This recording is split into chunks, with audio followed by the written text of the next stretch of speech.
TV 2020 ekranlarından merhaba sevgili izleyenler. Sağlık ve Yaşam programıyla sizlerle birlikteyiz. Sağlıklı güzel bir gün dilekleriyle programımıza başlayalım. Evet, bugün aslında hepimizi çok yakından ilgilendiren bir konuyu ele alacağız. Trafik psikolojisini konuşacağız. Kimle? Klinik psikolog Tuğba Salık ve doktor psikolog Aysu Emre İnal stüdyomuzda. Kendilerinden süremiz el verdiğince dinleyeceğiz ama bu arada tabii sizlerin de merak ettikleriniz, yorumlarınız, sorularınız varsa Facebook üzerinden canlı yayının altına yazabilirsiniz diyerek hemen başlayalım. Hoş geldiniz. Nasılsınız? Teşekkür ediyorum. Sağ olun. Buluştuk. Evet, nihayet. Ya nihayet. Nihayet buluştuk. Ben buradan herkesin 1 Ağustos TEMET'inin kuruluşunu kutluyorum. Evet. Bizim için çok önemli bir gündü. Buradan herkese TEMET kuruluşumuzu kutluyorum. Evet, trafik çok önemli Çok. ve özellikle bizim adamızda insan sayısı kadar araba mevcut ve ister istemez kazalar oluyor. Ama pandeminin de getirmiş olduğu süreç içerisinde artık teamül sınırlarımız bir nevi sınırlanmış durumda, sınırsız olmuş durumda. Ya. Çünkü insanlar artık tahammül edemiyorlar. Bir trafiğin kırmızı ışığı yani en fazla ne kadardır, kaç saniyedir trafik ışığında beklemek? 70 saniye falan ya da 60 saniye falan, ama o 60 saniye, düşün, 1 dakikadan bahsediyoruz. Bir ömür gibi geçiyor ve insanlar birbirini artık böyle yeşil ışık yandığında dat hadi hemen geçmek istiyor. Hayır, acelemiz ne? Nereye yetişmeye çalışıyoruz? Yani eğer acelen varsa 1 saat öncesinden çık bir yere yetişmek istiyorsan. Ama işte tahammül sınırımız yok ve birbirimize bağırma, küfür etme, işte deşarj olabilme durumları söz konusu. Ama o deşarjı nasıl yapıyorsun? Git dışarıda başka şeylerle uğraş. Yani arabanın içerisinde başkasının canını alabilecek düzeydesin. Normal hayatta git bunu öldür desen hiç kimse onu yapmaz. Ama trafikte bir canavara dönüşüyoruz. Ve birinin canını aldığımızda ister istemez yani üzülüyoruz, kendi kendimizi sıkıntıya sokacak seviyede depresyona giriyoruz. Ama ilk önce, yapmadan önce bir sinir kontrolünü yapman gerekiyor. Depresyona girmemek için arabayı düzgün ve kontrollü trafik kurallar niçindir? Bizim Türk milletinin genel şey nedir? Bozmak içindir. Kurallar bozmak içindir. Kurallar aşılmak içindir. Evet. İşte bunu aslında aşamıyoruz biz. Kurallar sen daha iyi bir şekilde, daha iyi bir şartlarda olabilmen için konuluyor. Bu hukukta da aynı durum söz konusu. Hukukta da kurallar vardır, belirli normlar vardır. O normlara uyduğun sürece toplumsal hayatı daha iyi idame ettirebilirsin. Trafikte de aynı durum söz konusu. Belirli normlar vardır, o normlara uymak zorundasındır. Çünkü o kurallar genel geçer kurallar değildir. Öğrenilmiş, görülmüş ve bunun sonucunda oluşmuş olan kurallardır sonuçta. Yani bir yerden sana 50 ile git diyorsa belirli ki bir şey vardır yani. 65'i geçme diyorsa belirli bir seviye vardır. Ama biz mesela bizim adamızda şey var, ışıklar var, kameralar var. Evet. Biz kameralara geldiğimizde 50'yi sonra yine çok yüksek seviyelerde. Bir de bunun aslında kontrol altına alması gerekiyor ama ne kadar polis, ne kadar emniyet güçleri buna tamah edebilecek? İlk önce biz kendimizi kontrol altına almamız gerekiyor ki daha sonra eğer herhangi bir durum söz konusuysa polislerimize de bu durum yansıyabilsin. Doğru değil mi hocam? Yani siz de aldım ama. Estağfurullah. Şimdi, bakış açısı çok güzel. Evet, biraz öfke kontrolünü başarabilmek, orada trafik kuralları bir sosyal kural çerçevesinde düzenlenmiş bir süreç. Sonuçta sadece bir kişinin o kurala uymasıyla değil de herkesin aynı çatı altında o kurala uyması gerekiyor. Dolayısıyla öğrenilmiş bir şey. Hem hukuki süreci de var bunun. Ama burada temel olarak psikolojik açıdan biz değerlendirirsek eğer, kişinin birazcık orada direksiyonu, hakimiyeti eline almasıyla ilgili başlıyor sanki o süreç. Yani birisi direksiyon artık kontrol benim elimde diyor ve bu kontrolle beraber kendi ruh halinin artık psikolojik yapısıyla halinin bir şekilde dışa vurumunu Yansıması. yansıtıyor. Yani elinde evet direksiyon, sen hakimsin araca ama etrafındakilere de sirayet eden bir süreç oluyor. O gün evinde yaşadığı bir problem varsa, kafasında çözümleyemediği bir takım sorunlarla baş edemiyorsa veya gergin bir ortamdan çıktıysa o anda alelacele onun stresi ve kaygısıyla evden ayrılıyorsa aracını nasıl sürdüğünün bazen farkında olamayabiliyor. Kontrol kendi psikolojik dengesiyle ilerliyor. Bu bağlamda birazcık sanki psikolojik olarak kendi farkındalığının artmasının da insanlar için Aynen. önemi olduğunu düşünüyoruz. Ama tabii toplumsal kurallara uyum sağlanması için çok basit semboller var. Yani trafik ışıkları bir sembol. Yani 3 tane renk var. Orada ne yapması gerektiğini zaten otomatik olarak biliyoruz. Yani kırmızıda durulur, yeşilde geçilir. Bunu yapmıyorsa acaba bunu görmediği için mi yapmıyor yoksa karşı tepki vermek istediği için mi yapmıyor? Ya bunun da önemi var. Yani şimdi sosyal medyada işte denk geldiğim bir olayı anlatayım. Yani kadının anlatıyor işte. Adam bir yerden bir yere gidebilmek için taksiye biniyor. Çok hızlı da değil. Arkasından bir araba geliyor. Tam ramak kalıyor vurmaya. Şey diyor, adam çıkıyor, bağırıyor falan filan. Şoför şey diyor, size bir şey olmadı inşallah. Kadın da şey diyor, niye böyle bir tepki verdin yani? Hani niye iyi bir tepki verdin diyor. Ben çöp kutusu değilim diyor. Başkasının yaşadığı diyor sorunları ve sıkıntıları diyor kendi evime götürmek zorunda değilim ve çöp kutusu olmadığını dile getiriyor. O istediği kadar bağırabilir. Bugün size bağırabilir, yarın bana bağırabilir, öbür gün bir başkasına bağırabilir. Ama çöp kutusu olmadığımız için diyor, ben diyor bunu diyor evime alıp götüremem. Ben bu sıkıntıyı götüremem. Yani hepimiz bu bilinçte olmamız lazım. Yani çok trafikte sana söylüyor zaten 60'ı geçmeyeceksin, 70'i geçmeyeceksin. Adam herhangi bir fren ya da herhangi bir şey yaptığında, bağırdığında, çağırdığında iyilikle karşılık vereceksin. Düşün yani ikimiz de yüksek seviyede bir duygu durumumuz olsun. Hepimiz yaşayabiliriz. Hepimiz işte sıkıntı yaşayabiliriz. Ya, tabii. Gün içerisinde Tabii. yaşamış olduğumuz olumsuz etkiler olabilir. Bunu trafiğe ya da herhangi bir evin içerisine bile getirmek sıkıntı yani. Bunu karşı tarafı aksettirmek zaten kötü. O ikimizin de yükseldiğini düşün. Kavga gürültü, ondan sonra artık birbirimize vurma. En sonunda da bir şey olduğunda suçluluk, pişmanlık duyma hissi ortaya çıkıyor. Ve ondan sonra diyor ki ben bu adama nasıl zarar verdim, ben böyle bir insan değildim. Beni herkes böyle bu şekilde tanımıyordu. Ama sen rallide değilsin. Sen rally yapmıyorsun. Ya. Sen herkesin yaşadığı toplumun içerisindesin ve belirli kurallar çerçevesinde yolunda gitmek zorundasın. Bazen yolunda gitsen dahi karşı taraftan gelecek olan sıkıntılı insanın tacizine maruz kalabiliyorsun. Adam diyor ben geçeceğim. Sen geçmek istemesen dahi adam diyor ki niçin bu kadar yavaş gidiyorsun? Niçin yavaş gidiyorum çünkü trafik kuralı bana onu gösteriyor. Akış yavaş öyle gidiyor. Aynen akış öyle gidiyor. Ama adamlar işte dediğim gibi 3-5 saniye bile bekleyememe durumu söz konusu oldu ve bu aslında pandemiden önce biraz vardı. Pandemiyle birlikte daha çok arttı insanlardaki bu duygu durum bozukluğu. Hani dışarıya çıkacak, illa birisini öldürmeye çalışacak. Yani trafiktesin hani ben sıkılıyor yani adam beklemekten aciz diye. Ama bunu durduramıyor, bu duygu durumunu durduramıyor. Şöyle bir şey de var sanki. Mesela biz toplum olarak da trafikte kurallara uygun gideni mesela direkt acemi. Sanki iyi şoförlük beraberinde de hep hızı getirir gibi bir algı var. Bak o iyi şoför basıyor gibi. Tin tin giden birisini gördüğümüzde hemen yaftalıyoruz. Aha bu işte acemi şoför. Evet, evet. En sevmediğim kesin kadındır. Evet. Bunu da toplum olarak şey yapmıyoruz yani. Şimdi şöyle bir şey de var. Mesela biz zamanında işte adaya geldiğimiz zaman içerisinde şey vardı. İngilizler dururdu. Evet. Yolcu karşıdan İngilizler karşıya nasıl geçerken. sabırlılar, değil mi? Evet, karşıdan karşıya geçerken derdi ki insana saygı daha fazlaydı. Arabaların çoğalması, insanların çoğalmasıyla birlikte artık o tahammül sınırımız ortadan kalktı. Artık hiç yol yani verilmiyor. kimse vermiyor yani. Bekliyorsun böyle çok iyi niyetli birisi duracak da karşıdan karşıya geçelim. Değil mi? Tamam, ben mesela hiçbir zaman hani ben yaya olarak bile muhakkak etrafıma bakarım. Geçiş güzergahım var mı? karşıdan karşıya geçebilecek bir yaya geçidim var mı?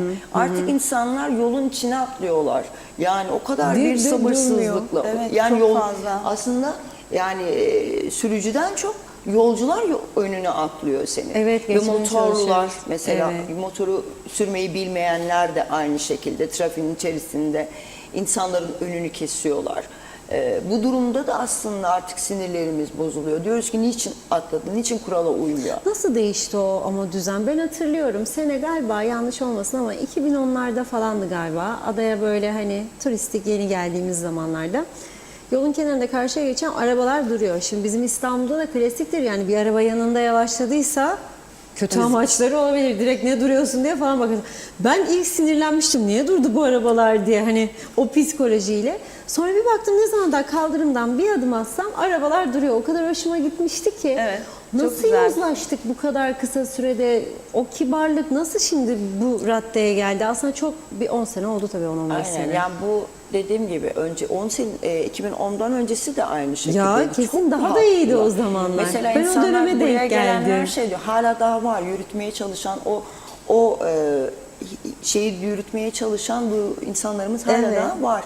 Yaşlılarımız daha özellikle. Gençlerimiz pek fazla bu durumu kayla almıyorlar ama Evet. yaşlılarımız hala da geçebilirsin. Yani bir de el kol işaretiyle geçebilirsin işaretine yaparak nezaketini gösteriyor. Çünkü sen durmazsan, o durmazsa o kişi orada beklemeye mahkum olacak. Ve kendisine karşıdan karşıya geçebilecek bir platform aramaya başlayacak. Ve bu da ölümle sonuçlanıyor. Ya. Yani biz artık öyle bir şey ki bundan 6 ay öncesinden bahsedelim. 6 ay önce 2 tane genç kıza çarpmıştı. Ya, Oluşum evet ya. döneminde Evet. çok hızlı gelerek ama şehir içi Azami Şehir Suat içi. zaten 50 kilometre. Gündüz vaktiydi de. Gündüz vaktiydi Ya ve bunun herhalde şeyle ilgisi var hocam.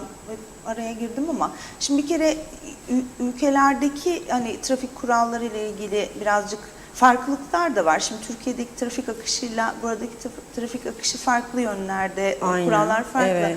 Şimdi o zamanlar daha az nüfus varken kuralların birazcık daha biliniyor olması da normal ama şimdi nüfusun da artması, göçün de fazlalaşmasıyla ilgili buradaki kurallara adaptasyon süreci de birazcık zorlaştı. Evet, hani ters akan bir trafik neticede söz konusu Türkiye'ye göre. Dolayısıyla yaya geçitlerinde her zaman yol verilir. Biz de veriyoruz ama yaya geçidinden geçmiyorsa ben mesela şahsen ben de tahammül edemiyorum. Hani niçin yaya geçidinden geçmiyor diye.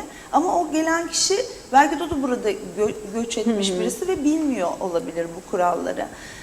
Burada hani kurallara hakim olmayan kitlesi çok olunca bilenlerin de tahammülü düşüyor. Ya. Bu sefer bilenlerin de psikolojik olarak sınırları Tabii, aşıldığı tabii. zaman isyan etmeye başlıyorlar. Yani bakıyorsunuz hani turistik amaçlı gelen plakaları da tanıyorsunuz.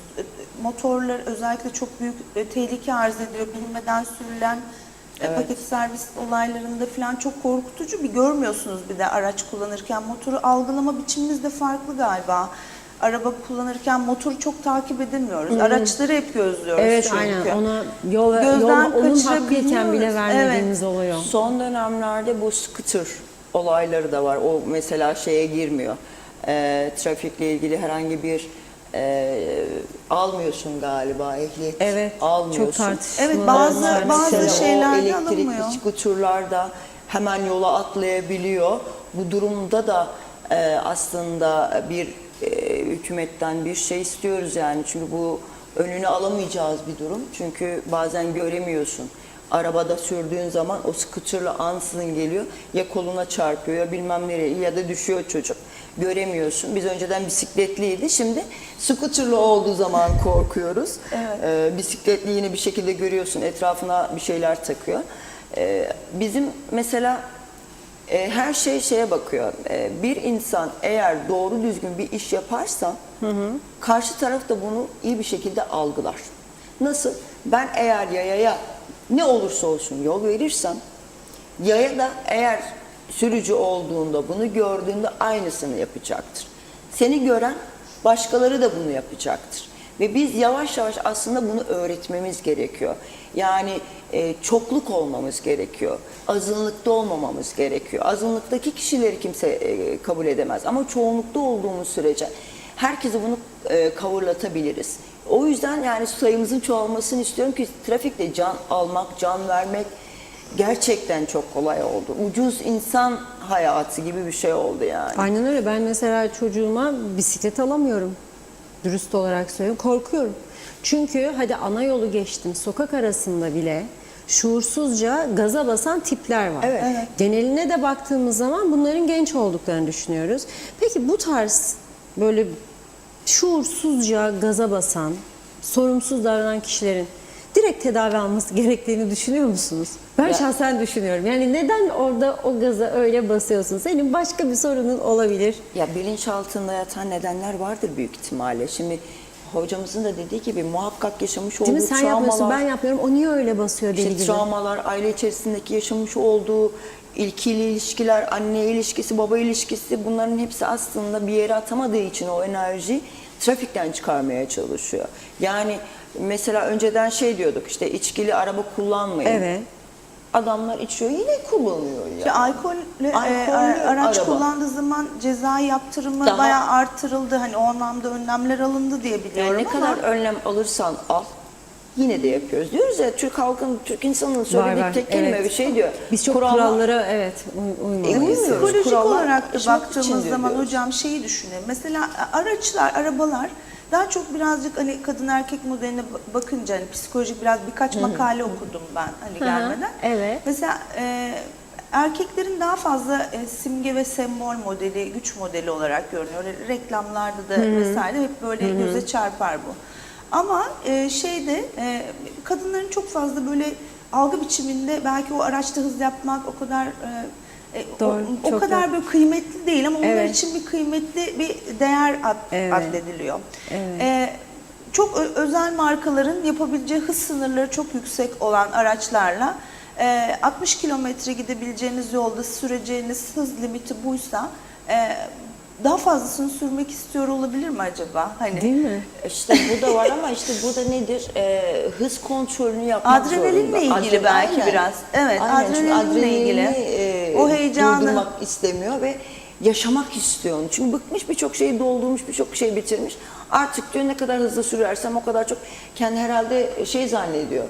belki bunun için uygun alanlar vardır bilmediğimiz. Ben çok hakim değilim ama uygun alanlar araçların hız yapabileceği, sürülebileceği alanlarda bu temel ihtiyaçlarını, dürtülerini hormonal anlamda dengeye götürebilecekleri yerde hızlarını yapıp kullanabilirler. Hani rally dediniz ya az Aynen önce ama mesela işte basit burada, bir örneği. Burada pek fazla Ama normal o- trafikte bunu hem yapabilecek hakkı ve güce o hıza sahipken ve yeteneğe de sahipken bir de yapamıyorken belki bir şeyleri ket vurmak zorunda kalındığı için etiket vuruyor. en Mesela azından önüne geçmeye çalışarak bir adrenalin mi yaşıyorlar diye düşünmekteyim. ama şu şekilde de düşünmek lazım. Ne kadar hızlı giderlerse, ne kadar adrenalini başka yerlere harcamak zorunda aslında. Doğru yere aktarması. Doğru yere aktarman lazım. İçerisinde yaşamış Bir olduğu şey duygu var. durumunu başka yere aktarın. Yani sonuçta karşıdan gelen trafik kurallarına uymuş, herhangi bir suçu olmayan insanın hayatına mal olabiliyorsun bazen.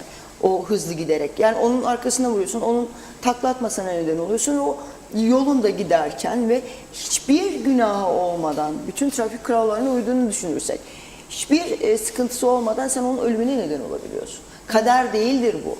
Bu senin yapmış olduğun hızı aşarak kişiyi kasten adam öldürmeye tabii. giriyor yani. Kasten isteyerek. Çünkü biliyorsun, istiyorsun. Hızı nasıl yapıyorsun? Bilerek, isteyerek, görerek yapıyorsun. Yani buna işte adam öldürme, yani kasten adam öldürme. Ama bu öyle bir şey ki bırakın yani karşı tarafı kendi canından da vazgeçiyor. Evet, evet. Çünkü mesela çoğu kazada görüyorsun kişi zaten kendi vefat etmiş. Evet. Masum insanları hiç laf bile etmiyorum. Yani insan kendi canından geçecek derecede o şeye kaptırıyor kendini. Yani sinirliyken araba kullanmayacaksın. Depresyondayken araba kullanmayacaksın. Ben o şekilde söylüyorum. İçkiliyken araba kullanmayacaksın. Yani yani eskiden atalarımız nasıl gidiyordu? Hep sürekli trafikte gitmiyorlardı. Atla eşekle gidiyorlardı Ya. birçok yere, uzak mesafelere ya da O zamanki at şimdiki arabaya ama dönüştü. nedir? Madem bu derecedesin. Öyle oldu. Mesela içki içtin, artık diyorsun ki tamam ya, ben limitimi doldurdum. Bir taksi çağırayım, arabam burada kalsın. Ben evime gideyim, geleyim. çağırın yani artık buna gelsin olay. Bir de şey de var hocam, yani psikolojik açıdan insan kendini de cezalandırabiliyor. Mesela çok büyük bir travma yaşıyor ve sorunu var. Evde bir problem var, boşanma sürecinde olabilir, ciddi bir kavga sürecinde olabilir, işini kaybetmiş olabilir. Kimisi trafikteyken kendisini yaptığı hatayla, mesela birisi ona bir şekilde sataşmış oluyor. Kendisini cezalandırma sürecinde de olabiliyor Evet, bazen. o da var, Bunlar aynen. da farkındalık düzeyinde olan şeyler değil. Yani önce o başlattı diye bir şey konuştuk, yani önce o başlatsın diye bir şey de yapmaya çalışıyor olabilir mesela. Aynen.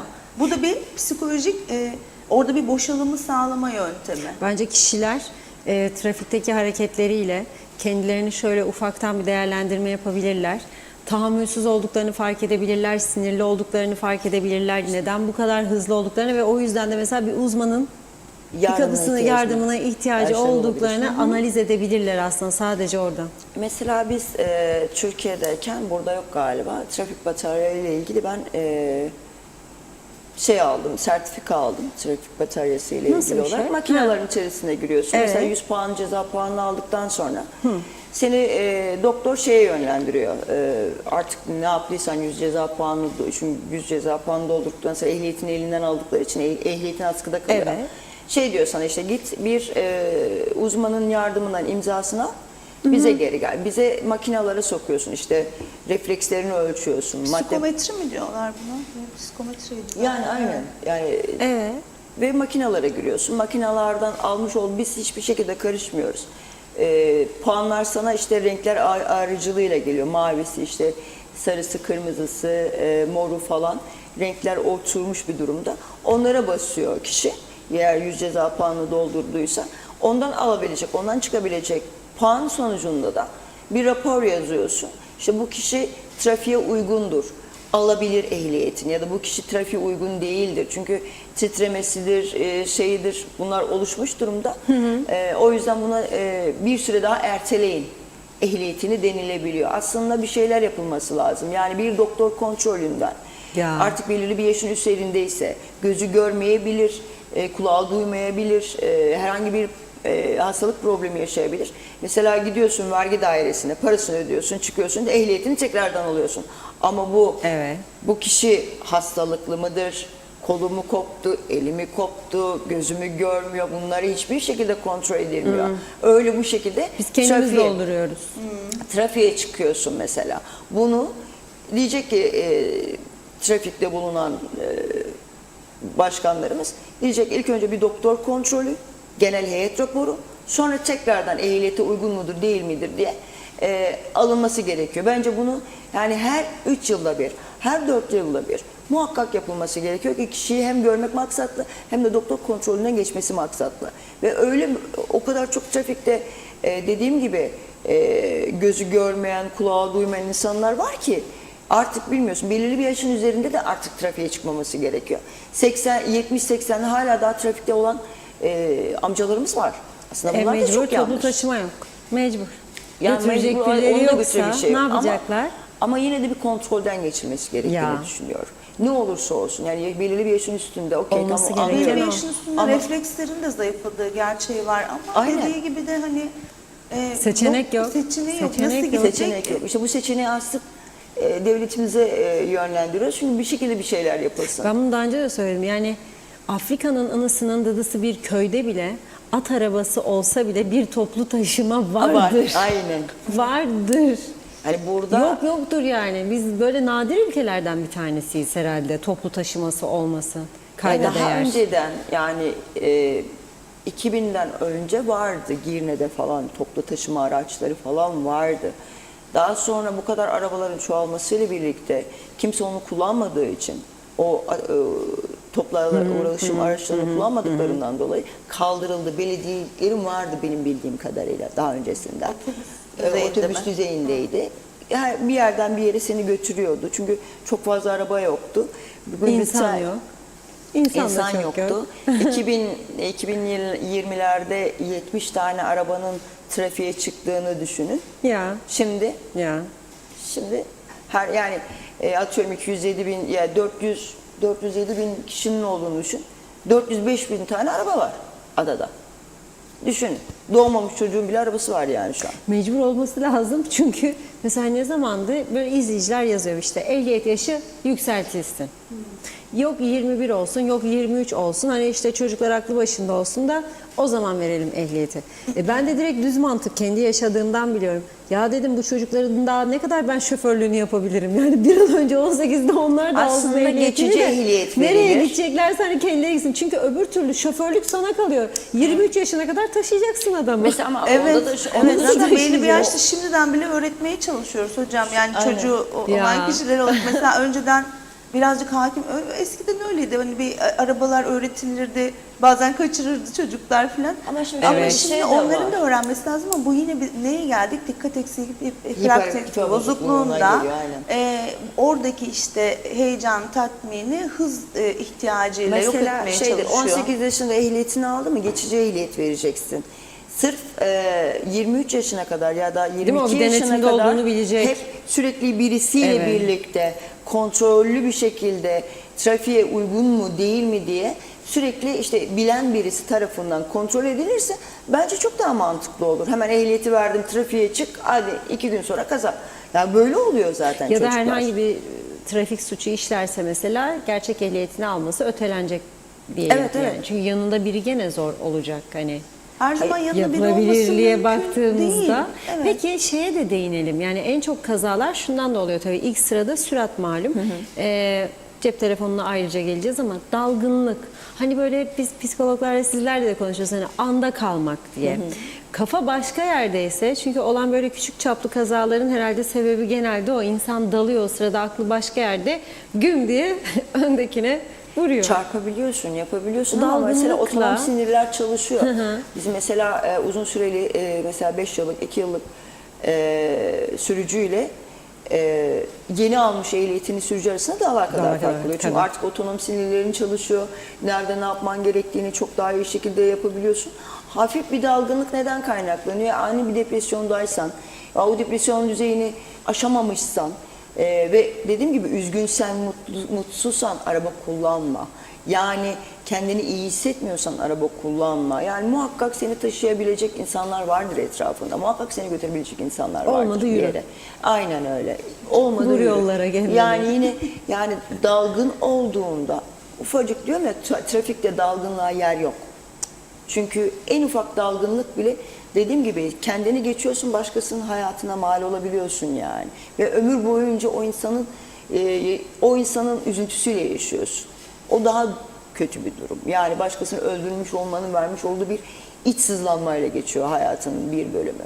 Ve onu yaşamamak için de en ufak bir dalgınlığın olacağını hissettiğin zaman da yani muhakkak telefon dediğim gibi telefon kesinlikle kullanılmaması lazım. Sigara kesinlikle içilmemesi lazım Ya. arabanın içerisinde. Ki çünkü biz ona da dalıyoruz.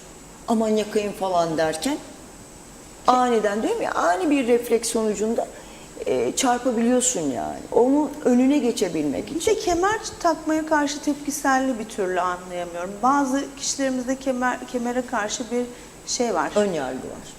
Kemer takmak istemeyen Evet. çok tanıdığımız Arkadan insanlar yok bağlıyorlar. mudur? Evet. Gömleğinin ütüsü bozulacak diye bağlamayanlar Hem öyle, hem üstünde. sıkılıyorlar. Hoş ben de bugün düşündüm bak buruşuk da yani. Çünkü kumaşı öyle bir Hiç şey gerek ki yok. kemeri Elinize alın. taktığım anda buruştu yani. Ama Bir takmadan tane olmaz. şey vardı, bir anekdot anlatayım. Kadın şey diyordu, ya ben diyordu 5 dakikalık bir mesafem vardı diyor, 5 dakikalık. Ya da hiç diyor şeyimi yapmayayım. Taktığına değmeyecek. takmayayım. Ha. Araba bir takla attı diyor, belden aşağısı felç. Ya. Yani bunlar da Çok söz önemli. konusu. Gerçekten kemer Kemer takmaya çok önem veriyorum Ve ben. ben onu her duyduğumda, her o kız çok güzel bir kız, her o kız gözümün önüne geldiğinde kemerimi bağlıyorum. Çünkü nedir? Aynı durumda ben olmak istemiyorum. Bedenimin Çok felçli önemli. olmasını Ben istemiyorum. yanımda oturana da kesinlikle taktırıyorum. Aynen Yani öyle bir bozulacak veya arkada rahatsız olacak kısmı ile ilgili kabul edemiyorum. Çünkü sorumluluk direksiyonu aynen. Kullananda. hakim olan da olduğu için ona da izin vermemek gerekiyor. Bir de şey var galiba orada hani bir kazaya maruz kalmakla ilgili insanların bir yere yetişmesiyle ilgili bir kaygısı mı oluyor? Ya da o kemerin korumasıyla ilgili yeteri kadar bilgiye mi sahip Bilgilendirilmiyor değiliz? olabilirler. Yani bundan dolayı kamu spotu gibi olacak ama kamu spotlarının Kıbrıs'ta çok fazla Hiç yok. Değil mi? görmüyorum. Çok az. Aynen ben de. Aynen, kamu spotlarının Ne sigarayla ilgili ne alkolle ilgili. bir de şey var mesela, ben mesela Girne'den Lefkoşa'ya gelene kadar birçok beni uyaran tabelalar var. Beni uyarıyor mesela. Hani reklam panoları var. Hepsinin çoğunluğunda da alkol var. Evet. Bunların hepsinin normalde beni uyarandır bunların hepsi. Ben zaten birini takıldığını düşün, hop çarptın gene. Yani uyaranın çok fazla olmaması gerekiyor. Yani etrafın içerisinde. Seni sadece ne uyarabilir?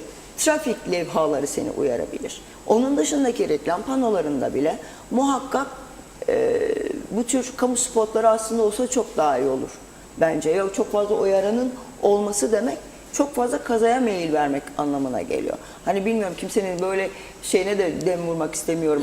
O reklam panolarından bir sürü insan para da kazanıyor. Ama ne olursa olsun eğer sağlıklı düşünürsek ve halkımızın sağlığı anlamında bir şeyler yapmak istiyorsak o kamu spotlarının artırılması, reklamların artırılması gerekiyor. Yani sadece öldü deyip geçiyoruz biz. Hep öldü. Hep mesela Diyalog gazetesine baktığımda hep trafikte şu kadar kişi yakalandı, Evet, bu kadar kişi yakalandı, bu kadar kişi emniyet kemerini takmadığı için yakalandı, bu kadar sürücüye ceza kesildi deniyor. Ceza kesilmesi şöyle dursun, bir kamu spotu yapılsın, o kamu spotunda nelerin cezai olduğunu, nelerin olmadığını ifade edebilecek bir kamu spotu olsun ve insanların yaşamını nasıl engelleyecek ve karşı tarafa nasıl zarar verdiğini gösteren bir kamu spotu da muhakkak reklamlar içerisinde dönmesi gerektiğini düşünüyorum. Televizyon kanallarımızın çok fazla yapmasını gerektiğini düşünüyorum. Çünkü o kadar çok kaza var ki adada. Veya birkaç tane ilgi çeken bir tabelayla belli kritik noktalarda bile dikkat çekiyor, algıyı yönetebiliyor olabilirler. Bir de şu boyuttan bakmak lazım. Hani psikolojik olarak birkaç böyle tiyo verecek olursak. Mesela diyelim ki trafikte gidiyoruz. Evet. Orada bir ters kimlik oluşturma ihtiyacı var insanoğlunda. Nasıl? Mesela bir de psikolojimiz, hepimizin farklı sorunları olabiliyor. Evet. Biriyle inatlaşma ihtiyacına girebiliyoruz. Mesela bir kurala uymadı, önünüze geçti, hız yaptı. Hani mesela sizi geçti ama hani iki araba önünde tekrar durdu. Hani ne oldu? İki araç boyu kadar geçmişti oldu. Evet. beni diye bazen manipüle olabiliyoruz ya. Eğer biz bir fikir salık veriyorsak, buradan bir fayda sağlayacaksak, bu tarz manipülasyonlara gelmeden bırakın, geçmek istiyorsa geçsin. Evet, hani biz de bunu inat ederek yani hani evine niçin çöp götüresin? ilerlemeden, evet, orayı biraz kendimizi sakin tutarak. Aynen. Çünkü orada içgüdüsel olarak bir yarışa giriyor hani insanlar ya, var dürtüsel olarak var bizim çünkü yapımızda. Ya olmaz mı? Ben açıkçası Yapımızda. mesela yol verdiğimde birilerine çok severim. Çok mutlu Çok, olurum. aynen. Sonra böyle inşallah benim için bir hayır doğasın diyorsundur diye. Yol vermediğim zaman bazen benim de dalgınlığıma geliyor ya da duracak şeyde olmuyorum. İnan üzülüyorum. Ay yol veremedim. Keşke yol verseydim İyilik diye. yaptıkça iyi hissediyorsun. Evet bak bu değil çok mi? güzel bir duygu Evet, aslında. evet. Aynen. Çünkü sen onu görüyorsun ve onu hissediyorsun. Diyorsun ki ben bugün iyilik yaptım. Evet. Trafikte bile aslında durup kişilere yol vermek, sakin arabayı kullanabilmek Ya. ve ondan sonra o sakinlik bir aslında iyiliktir. Tabii o beden diliyle yol veriyorsunuz. O da kafasıyla teşekkür Aynen. ediyor mesela. Ne kadar güzel bir duygu Yani oluşturuyor şeyde bile değil yani mi? mesela o kadar çok yoğun araba trafik akışı oluyor ki bazen. Yine semalarında diyeyim artık. Yine uçtu. Mesela ben mahalleye dönmek istiyorum. Adamlar kesinlikle durmuyor. Sanki onların istihkakını çalmışım gibi.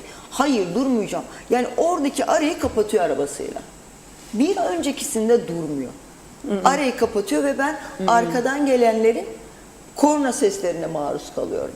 Ya. Niçin burada durdun? O korna sesini kendine almayacaksın. İşte. Yani Ama insan onu, bir stres o da oluyor onu yani başarılı arkadan. zannetsin Hadi kendini. geçsin Kendisi diye. İşte ama onu kazandı şey yapıyorsun. zannediyor. Yani ben o yolu açmış olsa, yani muhakkak şey yapın, buradan da sesleniyorum sürücü arkadaşlara, muhakkak arabaların geçeceği yerlere çok mümkün olduğunca şey yapmasınlar, kapatmasınlar. Ki kişiler de geçebilsin, arkadan geçecek olan da bize yol verebilirsin. Mesela biz ambulansa bile yol vermiyoruz.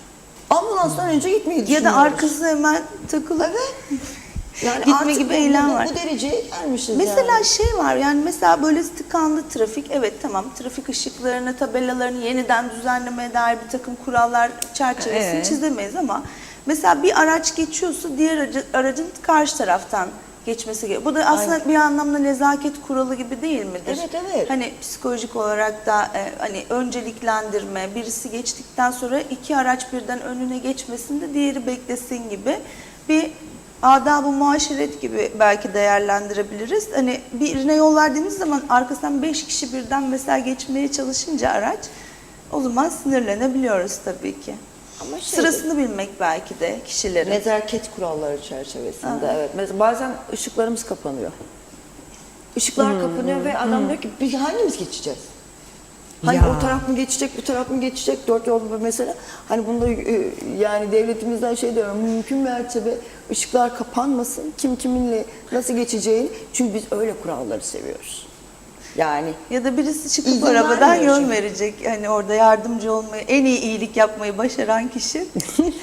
yani trafik polislerimiz var ya bu konuda mesela şey yapıyorlar, mesela trafik ışıklarının yoğun bir şekilde Evet evet, öyle yerlerde durdurduğunda, denk geliyor. direkt polisimiz geliyor ve onu kontrol altına alıyor, yani o trafik ışığındaki o sıkıntıyı ortadan kaldırıyor. Ne polislerimize sıkıntı yaratalım, Ya. ne kişilerimize sıkıntı yaratalım. Biz kendimizden sorumlu olduğumuz sürece herkese yardımcı olabileceğimizi düşünüyorum. Sinirli olmayalım, agresif olmayalım, içkili kullanmayalım. Karşıdan muhakkak geçebilecek insanlar, şehir içerisinde sürat yapılmasını hiç Evet tavsiye ya, sokak etmiyorum. aralarında. Çocuklar var, yaşlılar var, insanlar yürüyor. Aynen öyle. Yani karşıdan gelebilecek olan kişilerin olabileceğini düşünerek, yani mümkün mertebe oradaki 50 diyorsa 40'la gidin. Yani şehir içi 50 diyorsa 40'la gidin. Ne size zorluk olsun, ne karşı tarafa 10 zorluk olsun. dakikalık bir fark yaratmak için değer bir risk değil tabii ki. bu, değil mi? Aynen öyle. Aynen öyle. Yani yani yetişeceğin yer 10 dakikaysa ve sen 5 dakikada gitmek istiyorsan bu kadar hızlı gitmene gerek yok. Peki şöyle bir genelleme yapabilir miyiz ya da siz nasıl değerlendiriyorsunuz? Genelde işte hız tutkunu hep gençler diye, bak söylerken bile sanki hız tutkunu gençler, hız tutkunu yaşlılar demiyoruz. Ergenlerimizle ilgili. Çünkü dediğiniz bir yerde çok böyle olay da duyduk. Arabayı kaçırıp gidebiliyorlar. Evet, evet. Böyle bir olay da oldu sanırsam. Çok Var. da uzak bir zamanda değil. Çocuk gitti ve kaza yaptı. Gençlerimizde daha da sanki bu durum biraz fazlaymış gibi. Sabırsızlıkları, hız tutkusu. Bununla ilgili böyle neler söylemek istersiniz? Şimdi gençlerimize ilk başta aileleri çok önemli. Çünkü aile bizim için çok önemli. Aileyi Evet. eğer düzgün bir şekilde, eğer çocuğun psikolojisini bozabilecek, onları durdurabilecek durumlar söz konusu olursa ailenin içerisinde muhakkak o çocuk da kaçırmayacaktır arabayı, ya da çocuğa şey dersin, bak oğlum tamam kullan, gel sana kullandırayım ama benim yanımda kullan bu arabayı, başkasının yanında kullanma gibi öğütlerde, ama kesinlikle trafiğe çıkmaması gerekiyor. Ya. Yani muhakkak boşluk bir alanda çocuğa göstermeleri gerekiyor. Hani araba sürüşü nasıl olur, nasıl biter, işte onu boşluk bir alanda sürmek istiyorsan gel ben sana göstereyim. Ama kesinlikle ehliyetin olmadan trafiğe sakın çıkma demek gerekiyor, uyarmak gerekiyor gençlerimizi. Ne kadar duyarsak başkalarının, yani bir psikoloğa yönlendirsinler. Ergenlik Bence de döneminde ya, muhakkak evet, kesinlikle çocukların uzmanından bir psikoloğa destek gelmesi lazım. Yani gerektiğini şöyle düşünüyorum. dikkat edilmesi belki kriter olarak, mesela çocuğunuzun gelişme sürecinde ilk ergenlik döneminde bakarsınız çocuğunuz hıza, işte öfke kontrolündeki zorlanmalara, Evet. bir bisiklet veya bir araç, mesela su kaydırağından çok yüksek seviyeden kaymayı seven çocuklar vardır mesela. Bunlara çok cesaretli, anlarız cesur oradan. davranıyorsa oralar sizin için bir gösterge olabilir. Korkmuyor Evet, mesela, evet. adrenalin yaşamak onun için keyif haline dönüşüyorsa. Burada bir uzmana danışıp, dedik ya hani o hiperaktivitesinin ölçümleri var, testleri Evet, var. evet. Var mı orada bir Doğru. durum? Oranın tespitini Evet. yakalayıp gerekirse tedavisi veya psikolojik terapi süreciyle beraber zaten dengeye oturacaktır. Çünkü geçen programlarda da söylemiştik. bu çocukların ergenlik süreçlerinde madde kullanımları, ondan sonra hız ihtiyaçları, kumara dönük bağımlılık potansiyelleri çok yüksek olabiliyor. Bunların önüne geçmek için bu erken ergenlik döneminde bu testlere tabi tutulurlarsa nerede bir artış göze çarpan bir kısım varsa oraya yönelik gerekli müdahale yapılır ve optimum dengede ilerlemesi sağlanır. Evet, yönetmenimden işaret geldi. Süremizin sonuna geldik. Böyle son kısa mesajlarınızı da alalım. Yani trafikte can verip can almamak için muhakkak kurallara uysunlar. Ve kamunun dengesini sağlamak için de muhakkak dediğim gibi insanlarımız, toplum trafik kurallarına uyarak bir yerlere gelebilirler ve muhakkak dikkat şart. Dikkatli olalım muhakkak. Evet. Aysu Hanım. Ben de yine bir psikolog olarak nörogelişimsel bir takım nedenler olabileceği ihtimaline karşı bu tarz şüphelerde ergenleri gerekli testlere tabi tutalım. Önlemi önceden alalım. Uygun, onların anlayabileceği dilde kuralları nasıl öğretebiliriz'e hep beraber bakalım diyorum. Bakalım. Evet, çok teşekkür ediyorum. Ayağınıza Teşekkür sağlık. ederiz. Sonraki Davet ettiğiniz programlarda için yine çok devam sağ edeceğiz. olun. Biz teşekkür ederiz. Evet sevgili izleyenlerimiz, Sağlık ve Yaşam'ın bugünlük bu haftalıkta sonuna geldik. Klinik psikolog Tuğba Salık ve doktor psikolog Aysu Emre İnal'la beraberdik. Trafik psikolojisini genel hatları itibariyle ele almaya çalıştık bugün. Haftaya yine sağlığa ve yaşama dair konu ve konuklarla sizlerleyiz. Şimdilik hoşça kalın.